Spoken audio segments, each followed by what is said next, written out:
Do you think electric vehicles are here to stay? Yes, I do. Yeah, I do, and I think, we're seeing now I think, just recently with Tesla opening up their chargers to pretty much any manufacturer that comes to them, that helps it out because then that way everybody can be able to use chargers, and we see a lot more chargers around, and, I think it is. Mhm. I think I don't know. We're seeing more and more people go that route. I talked to someone recently, as a friend of mine, that says I'm intrigued by it, and at least people are thinking about it.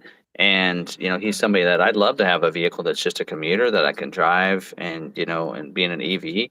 And he recently he had to get a new mower, and he bought an electric mower. And I think you're going to see, and that's probably a big thing, is That's starting true. with something smaller that's cheaper, buying, a, battery mower and using it and seeing how easy it is to use that and some of the downfalls and everything. And then moving up to more expensive items, including vehicles. But yeah, I think it is. But I think Ford is doing is they're trying to make an efficient, fuel efficient vehicle in every model. So we may not ever see a full EV Maverick. In my opinion, I don't know if we will. Hopefully plug in, but as fuel efficient as the hybrid is, you may not need to, because I still think that every vehicle should be a plug-in. I'm like, give me a plug-in because I get the best of both worlds. I can go all electric, commuting to and from work, and then I have the hybrid to go out of town and not have to work for a charger and find a charger. But I mean, I don't know. Yeah, and I guess plug-in and hybrid will be the most popular ones because full electric is not always convenient for everybody. So, yeah, I think it's true. Yeah. Maybe these two will be the favorites.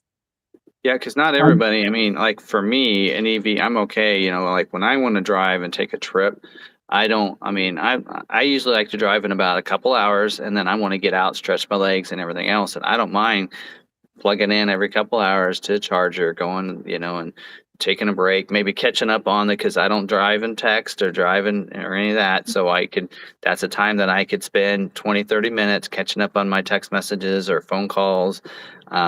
Or I can, do the phone calls on the road, but at least my text messages and maybe some other things I can catch up on while it's charging and then get back on the road. But it's all the lifestyle, because there are other people that are like, I'm going to drive 6 hours straight. I'm going to stop for gas for 5 minutes and get back on the road. And that's just the person they are. And they're not an EV driver because that's not going to work for you. Yeah. Or they could be like me, where we have a vehicle that's the vehicle we take out of town that's a gas vehicle or a hybrid. And then, one of the people in the family uses the commuter EV, or they switch back and forth, because I could see that as well. But usually in a two-car family, you'll see you can see one that's an EV and one that's not, and I think we're going to see more of that. That's true. We need one car to do the long distance, and the other one it's more convenient to go to work. Yeah. Yeah, well, we As were just as I was going to say, as we get more chargers, then that can Yeah. change. We can probably see more EVs, and as EVs are able to have bigger batteries, and we're able to go further, we'll see it too. I mean, Yeah, the technology will continue to grow up. There has been a lot of talk on YouTube about, kind of, and it's weird. I've been coming across these titles on YouTube saying electric vehicles are done because now it's going to be hydrogen. I'm really not so sure about that because, first of all, the way of the V8 probably is unfortunately on its way out. And it's not because V8 engines, you know, still consume a ton of fuel.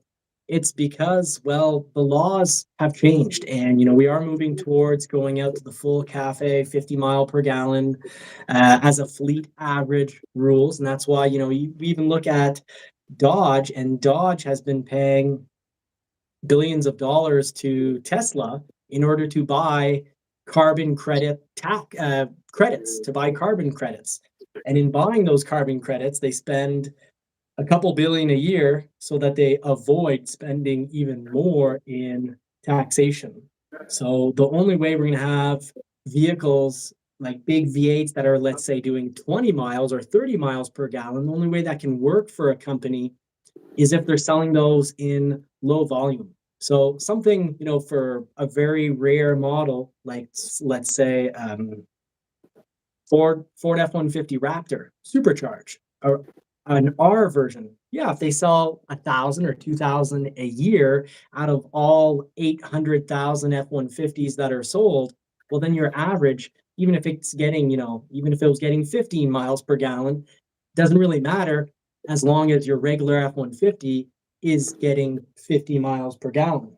But Dodge, and Dodge is cutting out the V8 altogether because no matter what, just like an F-150, we're not going to have gas-powered F-150s doing 50 or 60 miles per gallon anytime soon. So I agree very much here with Tim saying that we've really got two options in two-car families. Having an electric vehicle that doesn't quite have the range you need for, your family vacation or those times when you go on a long drive or out to the cottage, whatever it may be, in your hiking area, camping area, that's fine. If you're a two-car family and you can say, you know what, we'll take the Ford Maverick. The Ford Maverick will pull the camper out to the lot, the cottage lot, and we can use the camper there. Because right now, we're just shopping campers. We're looking at campers this evening, the campers that you pull on a trailer, and we're thinking, well, with the EV, we're not sure that we'll make it to the cottage is about 200 kilometers, so about 140 miles away. We're not sure if we make it to the cottage in one shot. And we don't really want to, if it's a Friday night and we're going out to the cottage, we don't necessarily want to stop for, 30, 40 minutes.